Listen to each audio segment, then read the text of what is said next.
Hola a todos, sean bienvenidos a Pasado, Presente y Futuro, un espacio creado por el Grupo 3 para conversar sobre los hechos, descubrimientos y manifestaciones culturales que han marcado la historia de la humanidad y que de una u otra manera siguen influyendo en la sociedad actual. En esta oportunidad los invitamos a hacer un viaje extraordinario, un viaje que nos llevará miles de años atrás, a una época en la que no existían las ciudades, la escritura ni la tecnología que conocemos hoy. Sin embargo, el ser humano ya sentía la necesidad de observar, crear y dejar huellas de existencia. Cuando escuchamos la palabra arte, probablemente imaginamos pinturas en un museo, esculturas o grandes obras de artistas reconocidos. Pero el arte nació mucho antes. Surgió cuando nuestros antepasados comenzaron a plasmar figuras sobre las paredes de cuevas, utilizando pigmentos y obtenidos de la naturaleza, dejando un legado que ha logrado sobrevivir hasta nuestros días. Y ahí aparece una pregunta que ha intrigado durante décadas a arqueólogos, historiadores y especialistas en arte. ¿Por qué pintaban? ¿Buscaban representar los animales que cazaban? ¿Intentaban comunicarse entre ellos? ¿Realizaban rituales? ¿O simplemente querían dejar un testimonio de la vida que llevaban? Aunque muchas de estas preguntas aún generaban debate, cada descubrimiento arqueológico nos permite acercarnos un poco más al pensamiento de aquellos primeros seres humanos. En este episodio recorreremos algunos de los ejemplos más representativos del arte prehistórico, como las cuevas de Altamira y La Caos, además del valioso arte rupestre que conserva el Perú. También analizaremos las funciones que pudo haber tenido este arte y las principales teorías que buscan explicar su significado. Así que acompáñanos durante los próximos minutos en este recorrido por nuestros orígenes para que comprendan quiénes somos hoy. Muchas veces debemos volver la mirada hacia el pasado. Pero toda gran historia comienza con una pregunta. ¿Qué puede decirnos una pintura realizada hace miles de años sobre quiénes lo crearon? Para empezar a responder, doy la bienvenida a mis compañeros. Luis, iniciemos con este recorrido, compañero. Gracias, Rosario, por introducirnos en este fascinante recorrido. A partir de este momento, queremos invitarlos a profundizar un poco más en una pregunta que parece sencilla, pero que ha sido objeto de estudio durante décadas. ¿Qué entendemos realmente por arte prehistórico? Con frecuencia lo asociamos únicamente con pinturas realizadas sobre las paredes de cuevas. Sin embargo, esa visión resulta bastante limitada si consideramos todo lo que estas manifestaciones nos revelan sobre las primeras sociedades humanas. Así es, hoy sabemos que estas representaciones no pueden analizarse únicamente desde una perspectiva artística. También constituyen una fuente histórica de enorme valor porque permiten aproximarnos a la organización social, las actividades económicas, las creencias y la manera en que aquellas comunidades comprendían su entorno. Y eso resulta particularmente interesante porque estamos hablando de sociedades que aún no conocían la escritura. En ausencia de documentos escritos, las imágenes se convierten en una de las principales evidencias para construir aspectos de su pensamiento y de su vida cotidiana. Exactamente, por eso el arte rupestre no debe entenderse solo como un conjunto de pinturas antiguas. Cada figura, cada pigmento y cada ubicación dentro de una cueva constituyen elementos que los investigadores analizan para interpretar prácticas sociales, rituales y formas de comunicación desarrolladas hace miles de años. Además, cuando observamos la calidad técnica de muchas de estas pinturas, descubrimos que detrás de ellas existía un importante conocimiento de los materiales. Los pigmentos procedían de minerales y elementos naturales cuidadosamente preparados, y los artistas aprovechaban incluso las irregularidades de la roca para generar sensación de volumen y movimiento. En otras palabras, no estamos frente a expresiones improvisadas, son manifestaciones que reflejan planificación, observación y una notable capacidad simbólica. Precisamente por eso, algunos sitios arqueológicos continúan siendo objeto de investigación y admiración en todo el mundo. Uno de ellos se encuentra en el norte de España y ha sido considerado por numerosos especialistas como una de las máximas expresiones del arte paleolítico. Jordan, acompáñanos a conocer la extraordinaria cueva de Altamira. Gracias, Luis. Cuando hablamos del origen del arte, es prácticamente imposible no mencionar la cueva de Altamira, ubicada en Cantabria, al norte de España. Este sitio representa uno de los descubrimientos más importantes para la arqueología y la historia del arte, porque permitió demostrar que los seres humanos del Paleolítico poseían una capacidad artística y simbólica mucho más desarrollada de lo que durante mucho tiempo se creyó. Y es interesante, Jordan, recordar que cuando estas pinturas fueron descubiertas en el siglo XIX, muchos especialistas dudaron de su autenticidad. Les parecía imposible que grupos humanos de hace miles de años hubieran realizado obras con semejante calidad técnica. Exactamente. La cueva fue dada a conocer en 1879 por el arqueólogo aficionado Marcelino Sanz de Sautola, gracias a la observación de su hija María, quien fue la primera en notar las pinturas del techo de la cueva. Sin embargo, la comunidad científica de aquella época rechazó el hallazgo porque las figuras resultaban demasiado sofisticadas para la idea que entonces se tenía sobre los pueblos prehistóricos. Años después, nuevos descubrimientos en Francia confirmaron que Sautola tenía razón y Altamira fue finalmente reconocida como una de la obra auténtica del Paleolítico Superior. Creo que ese episodio nos deja una enseñanza importante. La ciencia también evoluciona. Muchas veces una idea aceptada cambia cuando aparecen nuevas evidencias que obligan a replantear lo que creíamos conocer. Así es, y precisamente por eso Altamira marcó un antes y un después en el estudio de la prehistoria. Uno de sus mayores atractivos son los famosos bisontes polícromos, pintados hace aproximadamente entre 14.000 y 18.000 años.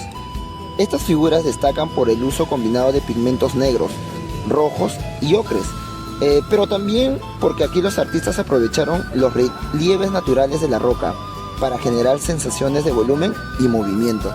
Ese detalle me parece extraordinario, porque demuestra que no solo dominaban el dibujo, también observaban cuidadosamente el soporte donde iban a pintar. En otras palabras, integraban la forma de la roca a la composición artística, algo que hoy incluso podríamos considerar un recurso plástico muy elaborado. Así es, Gilsuk. Cuando uno observa esas imágenes, resulta inevitable preguntarse cómo lograron tal nivel de precisión, sin disponer de herramientas modernas. Eso nos habla de años de experiencia, de observación constante de los animales y probablemente de un conocimiento transmitido entre generaciones. Precisamente, los bisontes, caballos y ciervos representados en Altamira no fueron elegidos al azar. Eran especies fundamentales para la subsistencia de estas comunidades y ocupaban un lugar central en su vida cotidiana y posiblemente también en sus creencias. Por eso, Altamira no solo destaca por su belleza artística, constituye una evidencia de que el ser humano, incluso miles de años antes de la escritura, ya eran capaces de observar, interpretar la realidad y expresarla mediante imágenes cargadas de significado. Adicional a lo que comentas, Jordan, Altamira suele considerarse una de las máximas expresiones del arte paleolítico. No fue un caso aislado. Muy cerca de allí, en otro país europeo, existe una cueva que también transformó nuestra comprensión sobre el arte prehistórico y que, además, presenta características muy particulares. Jordan, antes de continuar, quisiera plantearte una pregunta. ¿Qué diferencia encontramos entre Altamira y otro gran referente como Lascaux? Esa es una excelente pregunta, porque aunque ambas pertenecen al Paleolítico Superior y comparten muchas características, también presentan diferencias muy interesantes. Precisamente sobre ello conversaremos a continuación. Jordan, mientras te escuchaba me surgió una duda. Es muy común escuchar que Altamira y Lascaux son las dos grandes referencias del arte rupestre europeo. Incluso muchas personas las mencionan casi como si fueran el mismo lugar. Pero, desde el punto de vista histórico y artístico, ¿realmente son tan parecidas? Exactamente. En Lascaux encontramos más de 600 pinturas y cerca de 1500 grabados distribuidos en diferentes galerías. Eso permite apreciar escenas mucho más complejas, donde aparecen caballos, bisontes, ciervos y uros y otros animales organizados de una forma que transmite dinamismo y movimiento. No son figuras aisladas, muchas parecen formar parte de una composición cuidadosamente pensada. Y justamente eso resulta fascinante. Cuando uno observa esas imágenes, entiende que no estamos frente a representaciones improvisadas. Hay una intención compositiva evidente. Existe distribución del espacio, proporción entre las figuras y un dominio notable del movimiento. Y esos son aspectos que incluso hoy continúan siendo objeto de estudio por parte de arqueólogos, historiadores del arte y especialistas en conservación del patrimonio. Hay algo que siempre me ha llamado la atención, Gilsu. En ambas cuevas predominan los animales, mientras que las figuras humanas aparecen muy pocas veces. ¿Existe alguna explicación para eso? Esa es una de las grandes preguntas del arte prehistórico. Hasta el momento no existe una respuesta definitiva. Algunos investigadores consideraron que los animales tenían un profundo valor simbólico, porque continúan la base de la alimentación y de la supervivencia de estas comunidades. Otros sostienen que podían estar relacionados con ceremonias, rituales o creencias religiosas, y también existe la posibilidad de que funcionaran como una forma de transmitir conocimiento entre generaciones. Lo interesante es que ninguna de estas hipótesis excluye a los demás. Es decir, una misma pintura pudo cumplir varias funciones al mismo tiempo. No necesariamente debemos buscar una única explicación para comprender el arte prehistórico. Y creo que esa es una idea muy importante para quienes estudiamos arte. Muchas veces sentimos la necesidad de encontrar una respuesta única. Sin embargo, en disciplinas como la arqueología o la historia del arte, es fundamental reconocer que existen diferentes interpretaciones sustentadas en las evidencias disponibles. Precisamente esa diversidad de enfoques es la que va a mantener vigente la investigación sobre el arte rupestre. Hasta ahora, Gilsu, hemos recorrido dos de los sitios más importantes de Europa, pero sería un error pensar que este tipo de manifestaciones solo existieron allí. Nuestro propio país conserva un patrimonio rupestre extraordinario, que también aporta información valiosísima sobre las primeras sociedades que habitaron el territorio peruano. Roxana, conversemos ahora sobre ese legado. Gracias, Luis. Después de conocer dos de los grandes referentes europeos, creo que es importante dirigir la mirada hacia nuestro propio territorio. Con frecuencia, cuando hablamos de arte rupestre, pensamos inmediatamente en Altamira o en La Caus. Sin embargo, el Perú también conserva manifestaciones de enorme importancia arqueológicas e históricas, que nos permite comprender cómo vivieron los primeros pobladores de los Andes. Y eso es algo que vale la pena destacar. Muchas veces conocemos muy bien el patrimonio de otros países, pero dejamos en un segundo plano el nuestro. ¿Cuáles serían algunos de los sitios más representativos del arte rupestre peruano? Uno de los más conocidos es Toquepala, ubicado en la región de Tacna. Sus pinturas, con una antigüedad aproximadamente entre 7.000 y 10.000 años, representan principalmente escenas de caza. Estas representaciones son especialmente interesantes porque muestran grupos humanos actuando de manera coordinada, lo que permite inferir formas de organización social y estrategias colectivas para obtener alimentos. Es decir, las pinturas no solo muestran animales, también registran una actividad que era fundamental para la supervivencia del grupo. Exactamente, y ahí radica una de las principales diferencias entre observar una pintura únicamente como una imagen y analizarla como una evidencia arqueológica.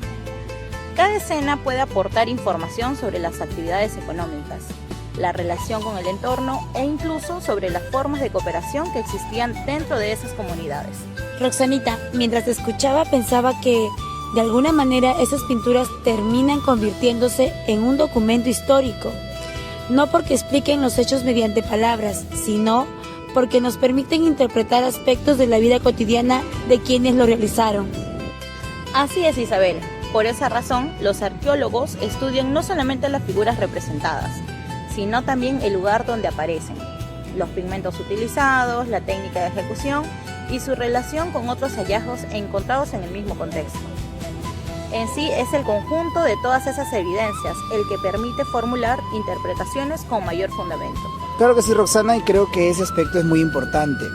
En ocasiones imaginamos que la arqueología consiste únicamente en descubrir objetos antiguos, cuando en realidad implica reconstruir formas de vida a partir de múltiples evidencias. Por eso, el arte rupestre posee un enorme valor científico, además de su evidente valor artístico. Roxana, además de Toquepala, ¿existen otros lugares que también sean importantes para comprender el desarrollo de estas primeras manifestaciones? Claro, Luis, por supuesto. Podemos mencionar sitios como La Uricocha, que está en Huánuco, cuya importancia está relacionada con los primeros grupos humanos que habitaron en la sierra peruana, además de diversos conjuntos de pinturas que están distribuidos en regiones como Cusco, Arequipa, Ayacucho y Amazonas. Todo ello demuestra que las expresiones rupestres estuvieron presentes en distintos espacios del territorio peruano y que cada uno refleja características propias de las sociedades que las produjeron. Y eso también rompe la idea de que el desarrollo artístico fue exclusivo de Europa. En realidad, diferentes grupos humanos en distintos lugares del mundo desarrollaron formas propias de representar su realidad utilizando los recursos que tenían disponibles. Tienes razón, Jordan. Por eso, cuando estudiamos el arte rupestre peruano, no solo estamos analizando pinturas antiguas, estamos reconociendo parte de los orígenes culturales de nuestro territorio y comprendiendo que esas manifestaciones constituyen un patrimonio que debemos valorar, investigar y conservar. Hasta ahora hemos hablado de dónde se encuentran estas pinturas y de lo que representan, pero todavía queda una pregunta que probablemente sea la más difícil de responder. ¿Para qué fueron realizadas? ¿Cumplían únicamente una función artística o existía un significado mucho más profundo detrás de cada representación? Isabel, creo que aquí comienza uno de los debates más interesantes de nuestro episodio. Gracias, Luis. Así es, y justamente esa es una de las preguntas que continúa generando mayor interés entre antropólogos, arqueólogos e historiadores del arte. Porque una cosa es identificar qué aparece representado en una figura rupestre y otra muy distinta es comprender cuál fue la intención de quienes la realizaron. En otras palabras, ¿qué significado tenía ese arte para las comunidades prehistóricas? Además, resulta curioso pensar que muchas de estas pinturas fueron realizadas en sectores muy profundos de las cuevas, lugares que ni siquiera eran de fácil acceso. Eso hace pensar que quizá no estaban destinadas simplemente a ser observadas por cualquiera. Exactamente, Luis. Ese detalle ha llevado a muchos investigadores a plantear que estos espacios pudieron tener un carácter especial, posiblemente ceremonial o ritual. No significa que existía una respuesta definitiva, pero sí constituye una evidencia que invita a formular distintas hipótesis. Y creo que ahí aparece un aspecto muy interesante. Desde nuestra mirada actual solemos separar el arte, la religión, la educación o la vida cotidiana.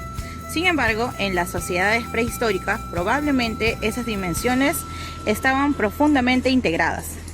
Una pintura podía expresar una creencia, transmitir conocimientos y al mismo tiempo fortalecer la identidad del grupo. Eso cambia completamente nuestra manera de entender el concepto del arte. Hoy muchas personas crean obras principalmente con una intención estética. En cambio, durante la prehistoria, el valor de una pintura probablemente estaba relacionado con la vida misma de la comunidad. Así es, Jordan. Por ejemplo, algunos especialistas sostienen que representar determinados animales podía formar parte de rituales asociados con la caza. Otros consideran que estas imágenes ayudaban a transmitir experiencias y conocimientos a las nuevas generaciones, especialmente en una época donde todavía no existía la escritura. Y si lo pensamos bien, Isabel, tiene bastante sentido. Cuando una sociedad no dispone de textos escritos, las imágenes adquieren un enorme valor como medio para conservar y compartir conocimientos. No reemplazarán la palabra, pero sí permiten comunicar experiencias de una forma diferente. Incluso podríamos decir que estas manifestaciones constituyen una de las primeras formas de comunicación visual desarrolladas por nuestra especie. Aunque no formaban un sistema de escritura, sí transmitían información que era comprendida por quienes compartían ese mismo contexto cultural. Y eso demuestra que el pensamiento simbólico ya estaba presente desde tiempos muy antiguos. Incluso podríamos decir que estas manifestaciones constituyen una de las primeras formas de comunicación visual desarrolladas por nuestra especie. Aunque no formaban un sistema de escritura, sí transmitían información que era comprendida por quienes compartían ese mismo contexto cultural. Y eso demuestra que el pensamiento simbólico ya estaba presente desde tiempos muy antiguos. Lo interesante es que ninguna de estas interpretaciones excluye necesariamente a los demás. Una misma pintura pudo cumplir funciones distintas según el momento, el lugar o la comunidad que lo produjo. Por eso, la investigación actual evita ofrecer respuestas absolutas y prefiere analizar cada sitio arqueológico dentro de su propio contexto. Y creo que precisamente es una de las grandes enseñanzas del arte prehistórico. Cuanto más lo estudiamos, más comprendemos que aquellas sociedades poseían una complejidad cultural mucho mayor de la que durante mucho tiempo imaginamos. Pero entonces surge una última pregunta. Si existen tantas interpretaciones posibles, ¿qué dicen exactamente las principales teorías desarrolladas por los investigadores para explicar este fenómeno? Gracias, Isabel. Después de todo lo que hemos conversado, creo que podemos afirmar que el arte prehistórico no admite una única explicación. Precisamente por eso, a lo largo del tiempo, distintos investigadores han propuesto diversas teorías para interpretar el significado de estas manifestaciones. Lo importante es comprender que todas buscan responder una misma pregunta. ¿Por qué el ser humano sintió la necesidad de representar el mundo mucho antes de inventar la escritura? Y eso también demuestra que el arte rupestre sigue generando preguntas incluso en la actualidad. Es decir, no es un tema completamente resuelto. Exactamente. Una de las primeras propuestas fue la teoría mágico-propiciatoria, desarrollada principalmente por el prehistoriador francés Henri Breuil. Según esa interpretación, muchas pinturas estaban relacionadas con rituales destinados a favorecer la caza o a asegurar el éxito de determinadas actividades esenciales para la supervivencia del grupo. La idea era que representar simbólicamente al animal podía formar parte de un acto ritual que ayudara a obtener buenos resultados durante la cacería. Es interesante porque esta teoría intenta explicar por qué aparecen con tanta frecuencia animales que eran fundamentales para la alimentación de aquellas comunidades. Así es, Jordan. Sin embargo, con el avance de las investigaciones comenzaron a surgir nuevas interpretaciones. Por ejemplo, algunos especialistas sostienen que muchas cuevas funcionaban como espacios de carácter ceremonial, donde las pinturas formaban parte de las prácticas religiosas o de experiencias vinculadas con la espiritualidad. Desde esta perspectiva, el arte no sería únicamente una representación visual, sino también una expresión de las creencias y de la relación que estos grupos mantenían con la naturaleza. Claro, Gilson, también encontramos las interpretaciones que destacan el valor social y comunicativo de estas imágenes. Exactamente. Desde ese enfoque, el arte rupestre habría servido para transmitir conocimientos, compartir experiencias o fortalecer la identidad del grupo. En sociedades donde todavía no existía la escritura, las imágenes podían convertirse en un medio eficaz para conservar información y transmitirla de generación en generación. Lo que más me llama la atención es que ninguna de esas teorías parece excluir completamente a las demás. Ese es precisamente uno de los consensos más importantes entre muchos investigadores actuales. Hoy se considera poco probable que todas las pinturas respondieran a una única finalidad. Cada comunidad tenía su propio contexto, sus necesidades y sus formas de comprender el mundo. Por ello, es posible que algunas representaciones estuvieran relacionadas con rituales u otras actividades cotidianas o de repente con otros procesos de enseñanza o comunicación. Creo, Ilsu, que esa idea también nos deja una reflexión para nuestro presente. Muchas veces buscamos respuestas simples para fenómenos que en realidad son bastante complejos. Estoy de acuerdo, Luis. Además, como futuros docentes, estudiar el arte prehistórico nos recuerda algo fundamental.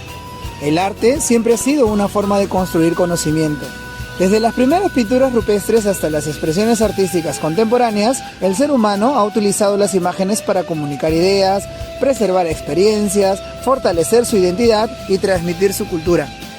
Por eso cuando observamos una pintura, por ejemplo, de Altamira o Lascaux o Toquepala, no estamos contemplando únicamente una obra antigua, Estamos frente al testimonio de personas que, al igual que nosotros, intentaban comprender el mundo y dejar una huella de su existencia. Y quizá esa sea la enseñanza más valiosa. Cambian las herramientas, cambian las épocas y cambian las formas de expresión, pero la necesidad humana de crear, comunicar y compartir conocimiento permanece vigente hasta nuestros días. Y creo que esa reflexión resume perfectamente todo lo que hemos conversado.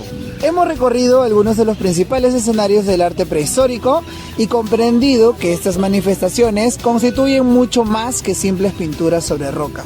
Descubrimos que lugares como Altamira y Lascaux transformaron nuestra comprensión sobre las capacidades de los primeros seres humanos y demostraron el alto nivel de desarrollo artístico alcanzado durante el Paleolítico. También reconocimos que el Perú posee un importante patrimonio rupestre, cuya conservación e investigación resultan fundamentales para comprender los procesos culturales desarrollados en nuestro territorio desde tiempos muy antiguos. Asimismo, analizamos que el arte prehistórico puede interpretarse desde múltiples perspectivas, como una expresión simbólica, una forma de comunicación, un recurso para transmitir conocimientos o una manifestación vinculada con las creencias de cada comunidad. Finalmente, comprendimos que estudiar el pasado no significa mirar únicamente aquello que ya ocurrió. Significa entender cómo las primeras manifestaciones culturales continúan dialogando en nuestro presente y nos ayudan a proyectar el futuro. Porque cada pintura rupestre representa una evidencia de que el ser humano siempre ha sentido la necesidad de crear, comunicar y dejar huella de su existencia. Muchas gracias por acompañarnos en este episodio. Esperamos que esta conversación haya despertado su interés por conocer y valorar el patrimonio cultural de la humanidad. Y especialmente por reconocer que el arte constituye una fuente invaluable para comprender nuestra historia. Los invitamos a seguir explorando el pasado con una mirada crítica, reflexiva y siempre abierta al aprendizaje. Esto fue Pasado, Presente y Futuro, un espacio donde comprendemos que conocer nuestra historia nos permite entender mejor el presente y construir un futuro con mayor conciencia. ¡Hasta una próxima oportunidad!